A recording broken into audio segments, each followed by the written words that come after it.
বাবা লম্বা ঘটনা, তবে আমি সংক্ষিপ্ত করে দিয়েছি, কারণ তার 2 সন্তান পর্যন্ত আমি যাব রে বাবা।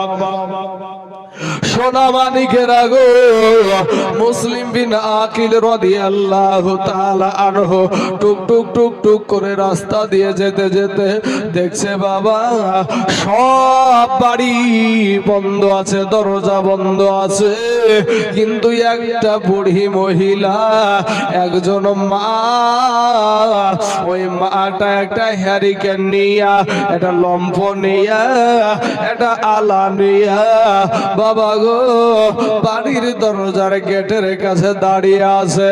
ইন দি মিন টাইমে মুসলিম বিন আকিল গিয়ে বলছেন, মা গো, গোটা কুফা শহরের মানুষের বাড়িতে দরজা লাগানো, মা গো আপনি কেন বাড়ির বাইরে, কেন আপনি এখানে দাঁড়িয়ে কার জন্য অপেক্ষা করছেন?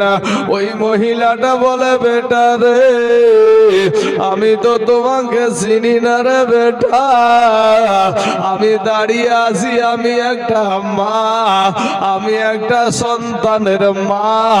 এই মা হইয়া মা জননীর সন্তান যদি বাইরে থাকে, মা জননী কিন্তু স্থির থাকে না। অনেক সন্তান বাইরে থাকে, কিন্তু ভাবে আমার মা জননীর কোনো টেনশন নাই। না রে যুবক, না, সন্তান যদি বাইরে যায়, মা বাবার ভিতর ভালো থাকে না, মনে মনে চিন্তা করে কখন আমার সন্তান আসবে।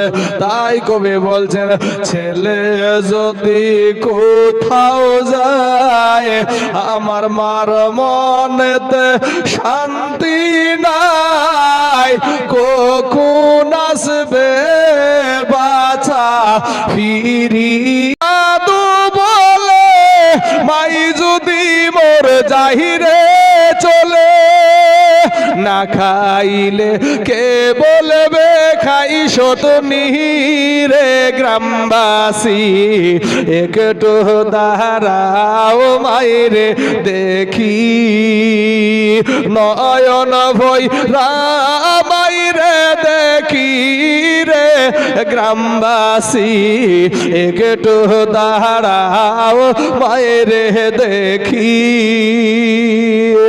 বাবারা, মা জননী বলছে, বেটা রে, আমার একটা বেটা আছে, ওই বেটাটা ইবনে জিয়াদের দরবারে কাজ কর্ম করে রে বেটা, ওই বেটাটা এখনো আমার বাড়িতে ফিরে নাই, এখনো বাড়িতে আসে নাই, এর জন্য আমার বেটার অপেক্ষা করে আমি রাস্তায় দাঁড়িয়ে আছি, কখন আমার বেটাটা বাড়িতে ফিরবে। এতক্ষণ তো চলে আসে, আজকে কি জানি কি কারণে দেরি হয়ে গেছে। আমি মা হইয়া দেশের আবহাওয়া ভালো লাগছে না, থমথমে অবস্থা, কখন জানি কি ঘটে যায়, এর কারণে আমি আমার বেটার অপেক্ষা করে বসে আছি। ইমাম মুসলিম বিন আকিল বলছে, মা গো, ও গো মা, আমি আপনার কাছে কিছুই ছাড়বো না, তবে মা গো, আমাকে একটা গিলাস একটু পানি দেওয়া যায় কি না? বলে অবশ্যই দেওয়া যাবে। একটু পানি দিল বাবা, পানিটা খাওয়ার পরে বলছে, মা, ওই মহিলা বলছে, বাবা তোমার নাম কি, তোমার বাড়িটা কোথায়? এবার ডাক দিয়ে বলছে, মা, যার কারণে আজ গোটা কুফা দেশের বাড়িতে দরজা লাগানো, যার কারণে আজকে সন্ধ্যাবাতি কেউ দেয় নাই গো মা, মা গো, আমি হইলাম সেই ইমাম মুসলিম, আমি হইলাম সেই ইমাম মুসলিম। মা, আমি এই জায়গা থেকে তো আমি চলে যেতে পারছি না গো মা। কেন যাব? এই কারণে যেতে পারছি না, আমার ভাই হুসাইনকে আমি একটা চিঠি লেখায় দিয়েছি।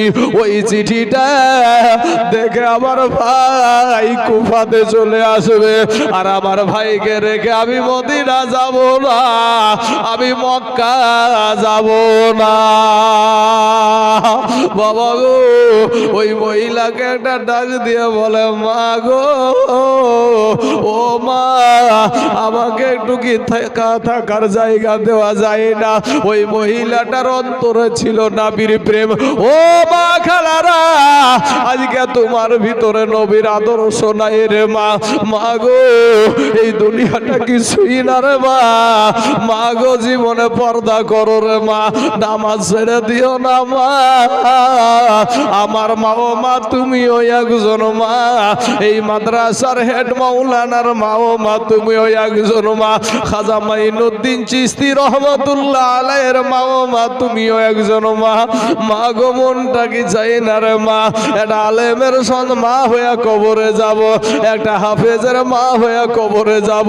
ও গো আমার মা খালারা, আজকে একটু দিল খারা নরম করে দাও মা।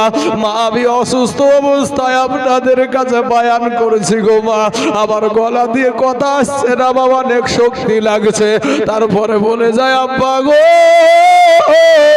ও কালেমার যুবক ভাইরা, ফিরে আই রে ভাই, ফিরে আই, তওবা করে আল্লাহর কাছে ক্ষমা চাও।